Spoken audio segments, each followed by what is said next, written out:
Welcome to the Learning Pines YouTube. We hope this video helps. In this video, I will show how to remove Ford Ecosport tail light. Start by disconnecting the negative battery terminal to prevent electrical shorts and open the tailgate to access the light housing. Remove the interior access panel or carpet to expose mounting bolts. Keep track of screws and clips in a small container. Work calmly and test the new bulb or assembly before reassembling the panels and reconnecting the battery. Next, locate and remove the fasteners holding the tail light assembly.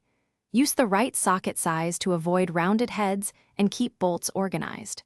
If clips resist, use a trim tool and apply steady pressure to avoid cracking the panel. Check for rust or damaged screws and replace them if necessary.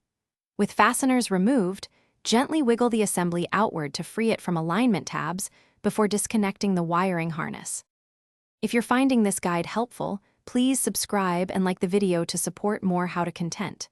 Quick recommendation: life's too short for a stinky car, so grab Little Tree's Black Ice for a long-lasting, fresh scent that makes driving nicer while you work.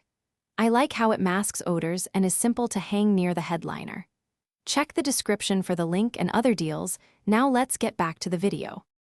Once the tail light is loose, support it with one hand and disconnect the wiring harness by pressing the release tab.